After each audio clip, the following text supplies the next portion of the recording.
नमस्ते दोस्तों, मेरा नाम है आकाश जैन और आप सभी का स्वागत है सोलर शोर के चैनल पे, जहाँ पे हम लोग जानते हैं सोलर प्लांट और सोलर इंडस्ट्री में होने वाले सारे डेवलपमेंट्स के बारे में और इनकी जानकारियों के बारे में। पिछले वीडियो में हमने बात की थी कंट्रोल रूम में लगने वाले सीआरपी पैनल और उसके कंपोनेंट्स के बारे में। इस वीडियो में हम लोग जानेंगे इस पूरे सीआरपी पैनल को कॉन्फ़िगर कैसे किया जाता है। इसकी कॉन्फ़िगरेशन पे बहुत डिपेंड करता है कि आपका प्लांट कितना सुरक्षित है। ये आपका करंट मेजर करता है, ये आपका वोल्टेज मेजर करता है, ये आपका ऑयल टेम्परेचर मेजर करता है, वाइंडिंग टेम्परेचर मेजर करता है, लेवल्स मेजर करता है, ताकि अगर कुछ भी कहीं भी थ्रेशोल्ड लिमिट के ऊपर जा रहा हो तो ये आपके प्लांट को ट्रिप कर दे और आपके प्लांट को ग्रिड से अलग करके उसको सुरक्षित रखे। तो ये वीडियो भी मैं ऑफिस से नहीं बता सकता आपको, तो चलिए मेरे साथ और हम लोग एक प्लांट पे जाके इसके बारे में जानते हैं। तो ये CSE Pro F300 रिले है, ये C&S मेक की है। इसके अंदर बहुत सारी प्रोटेक्शंस है, like over voltage, under voltage, over current, अर्थ फॉल्ट। ये सारी प्रोटेक्शंस हम लोग इस रिले में कॉन्फ़िगर कर सकते हैं। इस रिले से हम ऑटो रिक्लोजर भी करवा सकते हैं। ऑटो रिक्लोजर है, नेगेटिव सीक्वेंस करंट्स है। ये सारी प्रोटेक्शंस हम लोग इस रिले में कॉन्फ़िगर करने का देखेंगे तरीका, किस तरीके से कॉन्फ़िगर किया जा सकता है। और इसी रिले का एक आउटपुट कॉन्टैक्ट हमने यहाँ पे under voltage, over current trip और अर्थ फॉल्ट ट्रिप के लिए भी दिया हुआ है। आइए जानते हैं इसको कॉन्फ़िगर कैसे किया जाए।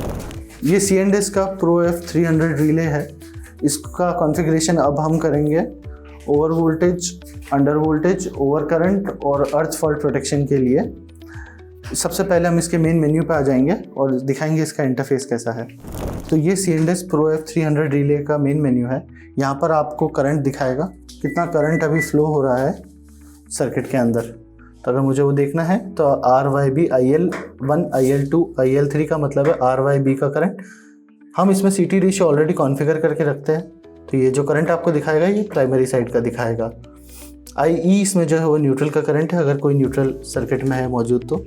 REF जो है वो रिले इंटरनली कैलकुलेट करता है। REF कैलकुलेट करने के लिए रिले जो न्यूट्रल करंट है उसमें से जो RYB का फेज़ का करंट है उसको फेज़र सम करके उसको सब्ट्रैक्ट करता है, उससे IREF करंट निकालता है। I2 जो है वो नेगेटिव सीक्वेंस करंट है और I1 जो है वो पॉजिटिव सीक्वेंस करंट है। जो पॉजिटिव और नेगेटिव सीक्वेंसेस करंट का जब हम ब्रेकअप करते हैं, जो भी नॉर्मल करंट हमारा होता है वो 3 फेजेस में हम डिवाइड किए जा सकते हैं, पॉजिटिव सीक्वेंस, नेगेटिव सीक्वेंस और जीरो सीक्वेंस करंट। तो ये रिले नेगेटिव सीक्वेंस और पॉजिटिव सीक्वेंस ऑटोमेटिकली कैलकुलेट करता रहता है और वही यहाँ पे शो होता है। ये वोल्टेज है, फेज वोल्टेजेस। तो UL1, UL2 और UL3 का मतलब है RYB का phase voltage, that is voltage with respect to ground. UL12, 23 और 31 का मतलब है ये लाइन वोल्टेजेस है RY, YB और BR। तो 12 जो है वो RY है, रेड टू येलो फेज। जो 23 है वो YB है और जो 31 है वो BR है। ये आप देख पा रहे हैं इसका यूनिट वोल्टेज में है। आगे जैसे ही हमारा प्लांट चार्ज होगा यहाँ पे करंट और वोल्टेजेस दिखने लग जाएंगे। जो फर्स्ट आपको दिख रहा है वॉटेज, वो है पावर वॉटेज, कि लाइन में कितना पावर फ्लो हो रहा है। ये VA है एपरेंट पावर, जो भी एपरेंट पावर आएगा मतलब हमारा wattage divided by cos phi। और वार्स है हमारा रिएक्टिव पावर, जो VI√3 VL IL sin phi रहेगा। और 3 फेज का पावर फैक्टर, तो अभी यूनिटी पावर फैक्टर रिले दिखा रहा है, जैसे ही पावर फ्लो होगा तब एग्जैक्टली जो पावर फैक्टर है वो यहाँ पे दिखाने लग जाएगा। FWH इसमें है forward watt hour, and forward direction में कितना एनर्जी जनरेट हो रहा है। RWH जो है रिवर्स वॉट आर है, कि नाइट टाइम में, क्योंकि एक सोलर पावर प्लांट है तो नाइट टाइम में कुछ एनर्जी कंज्यूम करेंगे इसके इन्वर्टर्स के जो फैंस है, तो रिवर्स वॉटेज में दिखाई देगा। इस तरह से फॉरवर्ड वार है और रिवर्स वार है, कि इतना रिएक्टिव पावर फॉरवर्ड और रिवर्स डायरेक्शन में यूज़ होगा। ये RYB का फेज वाइज पावर फैक्टर है और लास्ट में फ्रिक्वेंसी है हर्ट्ज में। अब हम देखेंगे इस रिले में किस तरह से सेटिंग चेंज करी जा सकती है। तो सबसे पहले हम ओवर वोल्टेज की सेटिंग, जो अभी 110% है रिले में, उसको 105% करेंगे। तो पहले आपको एंटर दबाना है। एंटर दबाने के बाद प्रोटेक्शन पे जाना है। प्रोटेक्शन में देखिए आप, पहली प्रोटेक्शन है हार्मोनिक, फिर ओवर करंट, फिर अंडर करंट, फिर over voltage, under voltage setting में आपको एंटर करना है। इसमें आप जो पहली सेटिंग देख रहे हैं U < कार, ये बेसिकली है अंडर वोल्टेज के लिए। हम लोग को ओवर वोल्टेज चेंज करना है तो पहले हम ओवर वोल्टेज सेटिंग की तरफ चलेंगे। अभी आप देख पा रहे हैं over voltage U greater than pickup, ये अभी 110% डला हुआ है। 110% ऑफ नॉमिनल वोल्टेज मतलब 110% ऑफ 63.5, तो अब इसको 105% हम लोग कर रहे हैं। आपको लेफ्ट की दबाना है, इससे 105% पे आ जाएगा। वापस एंटर दबाना है और येस करना है।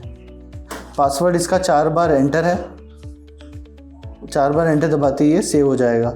इसका टाइम भी हम देखेंगे नेक्स्ट पेज पे। अभी जो टाइम है वो डला हुआ है 0.05, वो मिनिमम है इस रिले का। इसको अभी हम चेंज नहीं कर रहे हैं। एक हम इसका हाई सेट चेंज करेंगे। एक बार हम और नीचे जाएंगे, U ग्रेटर देन पिकअप जो है ये हाई सेट है, इसको हम इनेबल करेंगे रिले में। तो आप यहाँ पर आके एंटर दबाएंगे।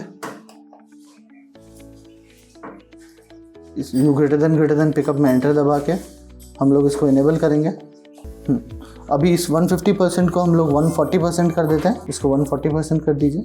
टाइम को हम मिनिमम कर देंगे 0.03 और एंटर करके इसको सेव कर देते हैं। तो इस तरीके से हम ओवर वोल्टेज सेटिंग को चेंज कर सकते हैं।